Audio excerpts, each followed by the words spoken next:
Good morning! Magandang Sabado po sa ating lahat. At ako po ay nagpapasalamat sa ating Panginoon at nagising tayong muli sa isang umagang puno ng pag-asa. At dalangin ko na sa umagang ito ay tayong lahat ay nasa malusog na pangangatawan at pag-iisip.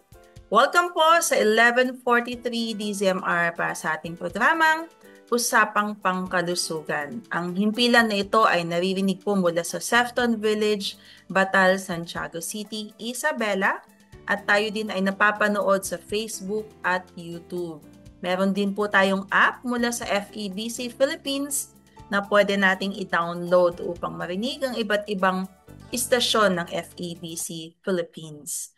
My name is Dr. Jennifer Gatiwan C., your program host, at kasama po ng Santiago City Medical Society sa loob ng kalahating oras ay pag-usapan natin ang tamang pangangalaga ng ating mga tenga. Dahil po ang ating tenga ay responsable sa pagdadala ng tunog at pagbabalanse ng impormasyon sa ating utak. Kung kaya't mahalagang panatilihin ang kalinisan at kalusugan nito. At sa araw na to, tayo ay pinalad upang makasama bilang resource speaker ang isang specialist sa tenga because she is an ENT or ear, nose, and throat, head and neck surgeon. So, to properly introduce, siya po ang chairman of the Department of Anatomy sa Isabela State University College of Medicine. So, full-time faculty professor din po siya in the many departments sa anatomy, surgery, medicine, and preventive and community medicine, and pharmacology sa ISU. So, kung may mga nagbabalak pong mag-med school, meron na po tayo dito sa Isabela. She is a member of Santiago City Medical Society and a fellow of the Philippine Society of Otorhinolaryngology, Head and Neck Surgery, and a fellow of the Philippine College of Surgeons. So let us welcome po sa 11:43 DZMR, Dr. Regina Tansinko Rosimo. Good morning, Doktora! Good morning, Dr. C. And magandang umaga po sa ating lahat, sa mga na sumusubaybay sa programang Usapang Pangkalusugan. Yes, so salamat po sa pagpapaunlak po sa aming invitation.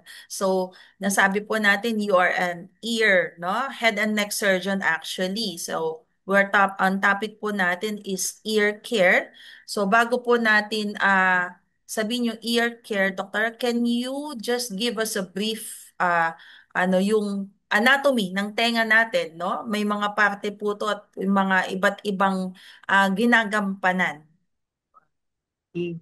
So, ang tenga po natin ay nahahati sa tatlong, kumbaga, kompartamento, no? So, yung tinatawag na external ear o yung panlabas na tenga, yan yung nakikita natin sa pag may kausap ka, may tinitignan kang tao, yan yung tinatawag na external ear. At yung butas niyan, papasok yung tinatawag na ear canal, kasama dyan sa external ear. Yung middle ear naman po na tinatawag, nagsisimula yan doon sa eardrum. Hanggang sa may maliit na sulok doon sa loob ng tenga natin. Yun yung tinatawag nating middle ear. At sa pinakaloob na, yung parang hugis snail o yung buko na sinasabi, yun naman yung tinatawag na inner ear. So yung external ear at saka middle ear, trabaho nila na sumagap ng sorry, Ah. sumagap ng sounds na naririnig sa paligid at iba-vibrate niya, parang palalakasin niya yon papasok doon sa loob ng middle ear at yung middle ear naman palalakasin niya ulit yon papasok naman sa inner ear para maging wave ito, maging impulse, papasok sa brain at para sabihin may narinig ka, no? So, yun yung ginagawa ng iba't ibang parte ng tenga natin. Parang may amplifier siya. Yes, parang Oo. built-in amplifier, Oo, okay? galing ng Panginoon, ano? So, three parts, no, Doktora? Mhm. So, being an ear specialist, Doktora, ano yung most common problems na dinadala nila sa inyo? Doon sa tatlong part na yon. Kadalasan, itong external ear ang Mm. nagiging rason kung bakit nagpapakonsulta yung mga pasyente, no? So, Mm. meron ding mga pailan-ilang middle and inner ear problems. Pero ito yung talaga yung pinaka-common yung external ear na nagkakaproblema sa karamihang tao. Okay. So, outer ear. Sige, Doktor. Pag-isipan, Yes, outer ear. pag-usapan po natin nung pinaka madalas, no? So, ano po yung madalas? Kasama na po pa dun yung tutuli? No, yung mga Ay, ano, naku, isa yung yan sa mga... pinaka-common. Ako, tawag dito. Ewan ko ba, kailan nagsimula yan na dapat tanggalin ang tuli. Oo. Pero, kung alam natin yung parte ng, di ba sabi ko nga, outer ear, mula dyan sa nakikita mong parte ng tenga mo, papasok hanggang sa may middle ear, ang tawag doon external ear or outer ear. Yung tubo, pagkagaling dun sa butas, papasok, another 1 inch pa yun. So, mahaba-haba yung outer ear na yan. No? So, Okay. hindi lang itong nakikita mo, kasama pa yung tubo na papasok. No? And then, so, nabanggit mo kanina yung tutuli, no? Yes po. Actually, yung tutuli na yan ay ginawa ng Panginoon na proteksyon para sa atin, no? So, ano ba yung tutuli? Yung tutuli na yan, ginagawa yan sa bungad lang. Pagpasok doon sa butas, sa bungad na yan, meron siyang parang film ba? Parang kung ano, para siyang naka, naka nakapatong sa balat ng tenga natin. And may balat din yung loob ng tenga na natin na napakanipis. So, para dagdag proteksyon, yung parang film na yon na inare-reinforce nitong tutuli. So, makita natin na ang tutuli is actually a form of protection at nasa labas lang siya. So, di ba nasabi ko nga sa iyo na commonly itong problem na to yung madalas na nagiging reason kung bakit nagpupunsulta yung mga pasyente sa amin sa ear Oh. problems. Kasi sa dalas naman din nilang magtutuli, natutulak nila ngayon yung tutuli sa inner ear. At Ah, tila, alam mo yung mga madalas na wala nang habit kundi palikutin yung tenga nila. mm, Napupuno yung buong 1 inch na yun. Kaya na, sabi ko nga, na ipapasok. oo, iday papasok na minsan, pagtingin mo, akala mo tain na nung kambing, di ba? Nakakita na ba kayo ng tain ng kambing yung sobrang dry, na Oo. sobrang compact? Ganun na yung nangyayari sa ano nila, Naidikdik sa loob. oo, nako-compact talaga. So, yun, nagbabara yun sa pandinig niya, So, sa hindi po pandinig siya ng dapat tinatanggal. yes, oo. Kasi gawa rin ng Panginoon. Sabi Oo. ko nga kanina, design niya ng Panginoon na proteksyon sa tenga natin. Yes. Oh. Design din ng Panginoon na hindi natin dapat pakialaman yung loob. So ang tenga natin, yung loob ng tenga natin, naglilinis yan on its own. Di ba Oh. nabanggit ko kanina, meron siyang very thin o very manipis na balat. Katulad sa balat sa buong katawan natin, nagpapalit din yung balat sa loob ng tenga natin. Oh. And it starts from the inside, yung parang boundary niya dun sa eardrum. So pag nag-shed off yung balat doon from the inside, dun sa may eardrum, palabas siya. Yun yung sinasabing centrifugal. Oh. So, sineshed off niya yung skin. At syempre, pag nag-shed off yung pinapatungan ng tutuli, kasama rin siyang isi-shed off ng katawan natin, di ba? So Oh. may self-cleaning process na designed ang Panginoon para sa ating mga tenga.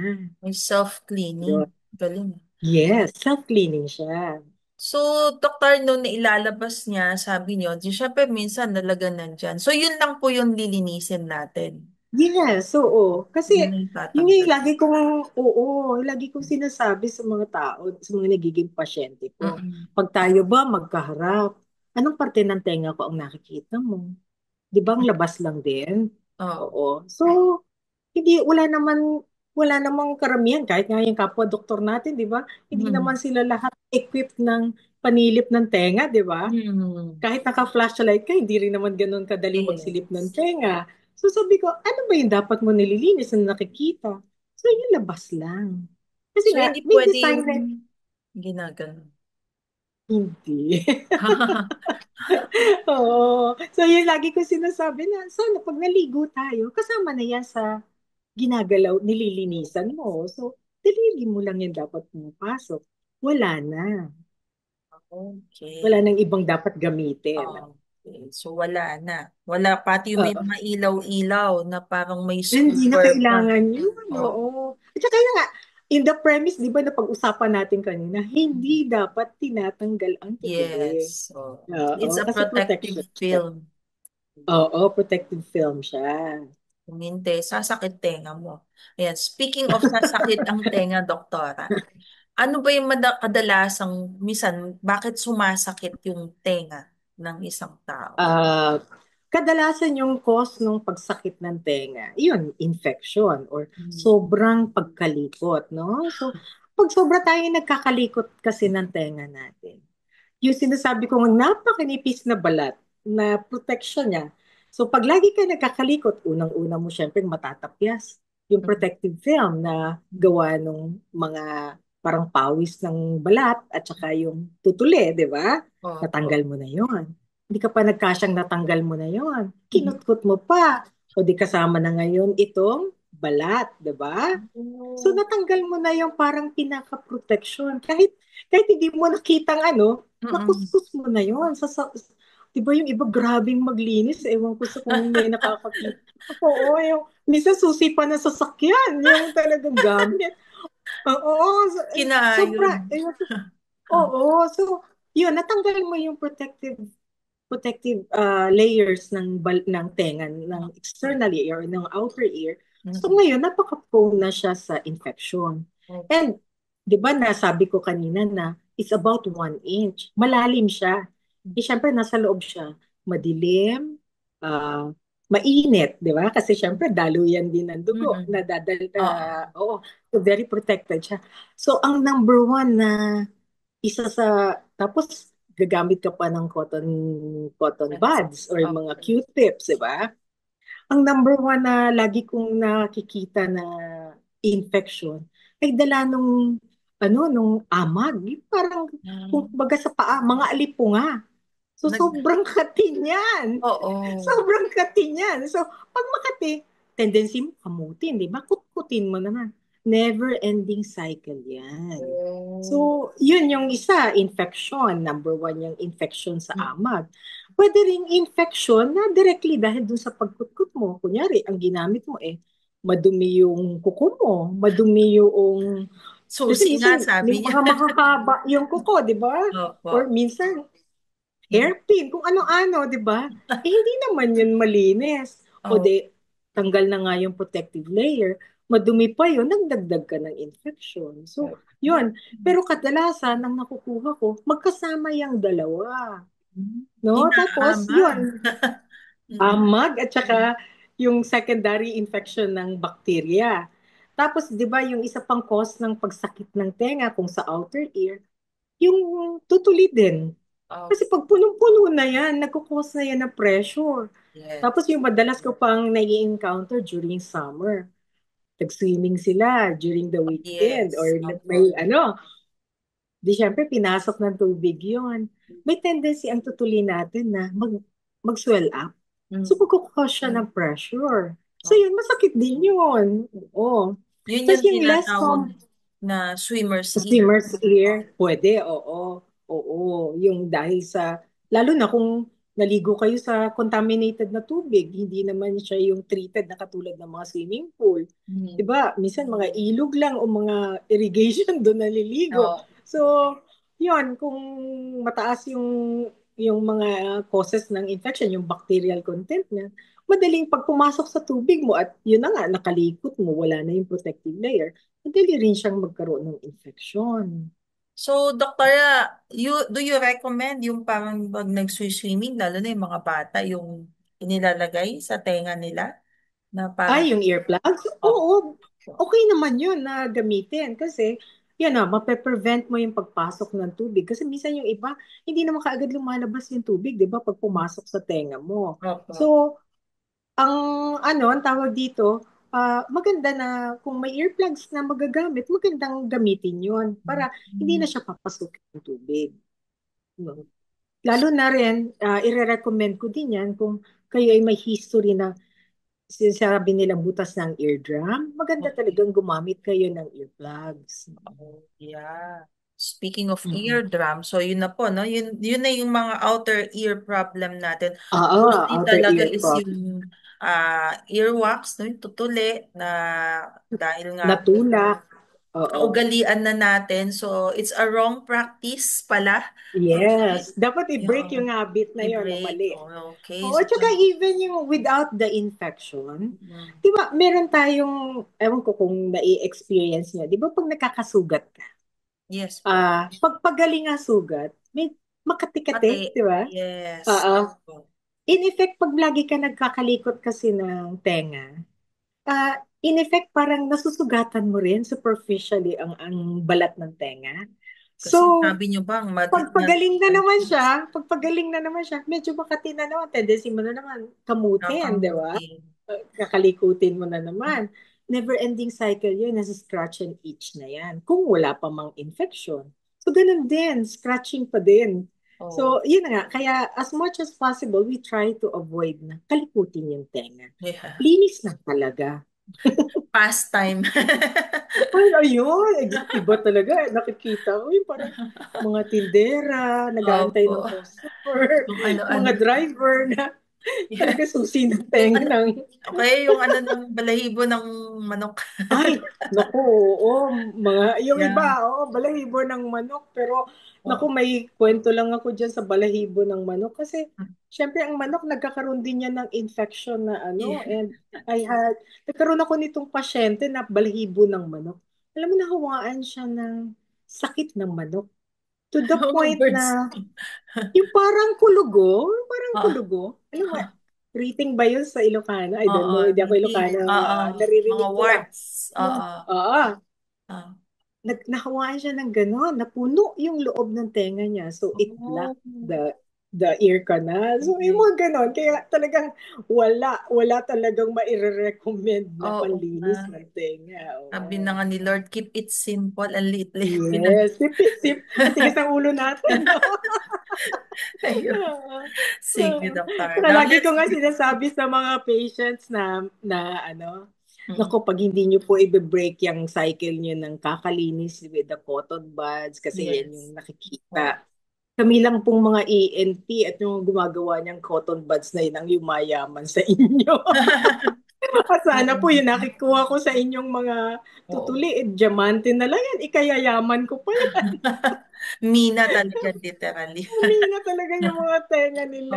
Oo. Oo. Ayan. So, nasabi niyo po natin kanina, no, yung eardrum, papunta na tayo sa middle ear. Sa middle ear, Opo. okay. So, ano naman po yung mga mas madalas na na-encounter ninyong problema naman sa middle ear?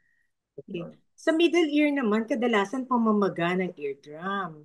And Okay. usually ito, kadalasan din, nagkaroon ng sipon or ubo. Mm. Minsan sabay, minsan nauuna yung sipon na tubo, sa kasusunod yung sa tenga. Mm. Na mararamdaman nila, una, ano muna yan, parang mahina yung pandinig, parang may nakatakip. Or Mm-mm. minsan yung iba, kaagad masakit na namamaga na kaagad yung eardrum. So, depende sa nagiging, syempre yung disease process din na tinatawag Opo. natin, yung Mm-mm. progression ng pagsakit, Opo. ano yung develop ng full-blown na otitis media, yung tinatawag Opo. nating otitis media, yung middle ear Mm-mm. infection, no? So, yan yung pinaka-common. Kaya, tapos yung iba naman, bukod sa pagsisipon, ubo, meron din yung iba na yung galing sa biyahe, kunyari, lalo na kung nag-eroplano, Oh, no? pressure.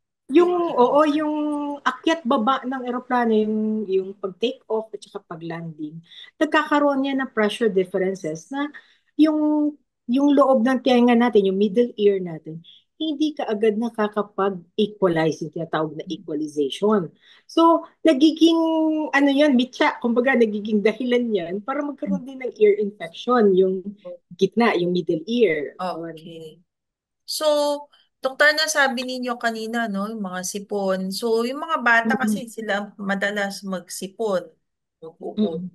So, bata rin ang madalas magkaroon ng mga middle Kadalasan din. infection. Oo, pero lately halos equal na sila. Ah, Pero yun na nga kung ikukumpara natin between bata at saka medyo may edad na mm, pasyente, mas common talaga sa bata 'yan kasi nga yung kumbaga growing up pa lang sila.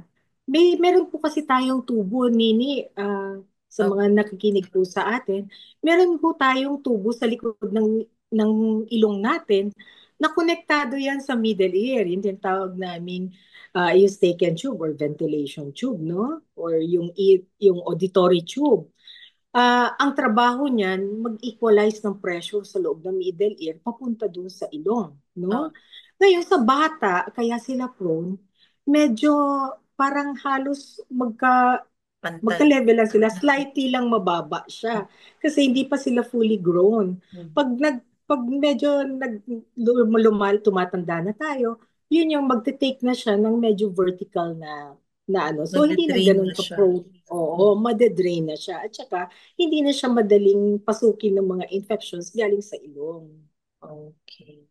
Kaya mas Mm-mm. madalas ang mga bata. May Yes, kaya mas na-mention po madalas kayo ang kanina, doktora, na papasok yung mga nabutas, yung eardrum, like, eardrum. Oo, oo. oh, So, so yun. isang cause din po yun, no? Yung pag naman Oo, dun sa yung mga, ayun, anong sorry, dahilan? Ano sorry, pong dahilan nun? yung pagbutas ng eardrum, Opo. yun. Pag hindi nyo kasi pina-check up yung tenga nyo na namamaga na yung middle ear, ang tendency kasi ng eardrum, pumutok. Pag Okay. pumutok na yan, butas na. Yun Mhm. na yung magsisimula na yung magluga. Mhm. Pabayaan nyo pa yan, ay mas delikado, papasok sa loob ng utak yung infection. Oh, Kakainin niya yung lahat ng buto dyan sa paligid ng tenga. Papasok yan, kaya nakakatakot ang may luga. No? So, yun yung nakakatakot dyan. Kaya, pag meron kayong may lumalabas na nana sa loob ng tenga nyo, maganda talaga magpa-check up na kayo. Huwag niyo nang antayin na pumasok pa sa utak ninyo yung infection. Tapos yung kanina nabanggit ko din, 'di ba, yung tungkol diyan sa butas ng eardrum o yung mm. nabutas na yung eardrum, no? May chance po yan maghilom. Ano Oh, lang yung nire-require ko sa pasyente? Bukod sa tuyo, walang sign of infection, sana po hindi nyo rin kinakalikot. ayun na Kasi naman. parang sugat din yan. Oo, kaya nga Oh. napaka-importante yung huwag pagkalikot. Parang sugat din yan na pag gagaling na siya, kakamutin mo, ano nangyari? Nasugat Sugat mo ulit, di ulit. ba? Oo. Oo. Hindi magsasara yung eardrum kung lagi mo din iniistobo sa paglilinis mo. Pangalawa, yung panlinis mo ba ay malinis? Ayan na Yes naman, balik po. na naman tayo. Eh Mhm. kung may dala na naman yung infection, nagdagdag ka na naman. At saka yung kanina na pag-usapan din natin yung about swimming. So kung Mhm. butas ang eardrum nyo, make sure lang na maligo kayo hanggang dito na lang. Huwag na kayo mag-swimming-swimming na ilulublob nyo pa yung ulo nyo. Hanggang dito na lang. Pwede lang yung gagawin nyo na ako talagang swimmer kayo, gustong-gusto nyo. Gumamit kayo ng earplugs para hindi papasukin ng tubig. Kasi Tama. yun yung mga dahilan na hindi matutuyo yung loob ng middle ear at hindi siya gagaling. Tapos yun na nga yung may mga pasyente kasi tayo, may mga pasyente rin ako na binabaliwala yung sipon-sipon. Hindi nila alam na yung lagi nilang pagsisipon, allergy na pala, no? So Okay. kung may allergy ka at butas ang eardrum mo, huwag ka aasa na magsasara yan kaagad or Oh. magsasara yan. Mm. Kasi kailangan i-control muna yung nasal allergy, yung allergic rhinitis na sinasabi, Yeah. bago rin matuyo yung tenga mo, no? Mm-mm. So parehas yan ginagamot. Parang domino effect. Yeah. Yes, domino effect talaga. So, yun ang middle ear. So, kailangan talaga Yes, oo. pangalaga. So, and then technically connected, no? Kalikot. Mm-mm. Ay- Kalikot yan. Number one. Number one rule. Huwag magkalikot. Ayan. Oo. So, papasok na po tayo ng papasok. Doon na po tayo sa inner ear na sabi niya nandito yung dito na na-amplify, di ba? Yung mga sound na na-absorb ng ating outer and middle ear. So, ano po yung pinakamadalas na Idagdag ko sanhi rin ng... pala, Mm. Doktora, Yes sorry. po. Mm. Sa loob din ng inner ear natin, nandyan din yung isang pambalanse naman. Balance. Yes po. Vestibular, oh. So, yung yung iba na nahihilo, pwedeng yan yung dahilan. Mm. Apektuhan yung Inner ear. inner ear na may kinalaman sa balance. So, bukod sa pandinig, nandyan din yung balance, no? Yeah. Isa sa mga nagkocontrol ng balance. Okay? Yes. Yan yung kaya nagkakanta ng mga vertigo na sinasabi. Yes, oo. Doktor, nasabi natin kanina yan, infection, syempre isa na yan sa mga sanhi ng pagkapingi. Aside from Mm. mga infection, doktor, ano pa yung mga mas kadalasang sanhi ng pagkabingi ng mga Ah, tao? Depende kasi sa edad. So, pag bata, pwedeng congenital o pinanganak silang may problema na talaga sa pandinig. Tapos yung itong mga lumalaki na, yung mga pinanganak naman na okay yung pandinig, dahil naman sa infection or nabutas nila. Minsan, di ba, may hawak-hawak na sharp, tapos nadapa, na Oh, itusok sa tenga. oo. Yung mga ganun, di ba? Mga freak accidents na nabubutas yung eardrums. Tapos, yun, yung madalas na infection, madalas na allergy, nagiging cause yan kasi, yun nga sabi ko sa inyo, pag hindi na-equalize yung pressure dun sa middle ear, pwedeng pumutok ang eardrum. Pag butas ang eardrum natin, wala na siyang pang-amplify ng sound. Kulang na, kumbaga. So walang pipitik dun sa pinakamaliliit na buto ng nasa loob ng tenga natin. Yun yung pinakamaliliit pala. Oo. Ano, Opo. trivia lang. Nasa loob ng tenga natin yung pinakamaliliit na buto ng katawan, no? So Yeah. walang pupukpok dun sa maliliit na buto na yon para ipadala niya sa inner ear yung narinig Opo. na sound, yung Opo. yung sound wave, yun. So, yan yung pinaka-common kung butas ang eardrum. And then, meron din naman tayong tinatawag na sensory neural hearing loss. Ibig sabihin, nasa ugat na mismo ang problema. So, pwedeng okay yung outer ear, pwedeng okay yung middle ear, pero bakit bingi? Ang Mm. kadalasan naman namin na nai-encounter ng ganito sa mga nagkakaedad, no? So, katulad ng mata, pag nagkakaedad Lumalabo. tayo, Oo. lumalabo, ganun din yung pandinig, no? So, habang nagkakaedad tayo, humihina rin yung Pandi. pandinig, no? Yeah. Oo, so, Pero, yun. doktor, Tapos, mga kabataan, mahilig ngayon sa mga... ayun, yun Oo. nga, oo, yung masyado na silang gadget friendly. Yes. Opo. Lalo yung mga Oo. nag-gaming, di ba? Oh. Oh, gaming, hindi lang. Minsan Oh. yung parang isa-shut out yung ibang shut Yes. up Oo. yung iba sa paligid Oo. nila. Or No kundi po. nagli-listen sila ng music. Music. Ayan, naka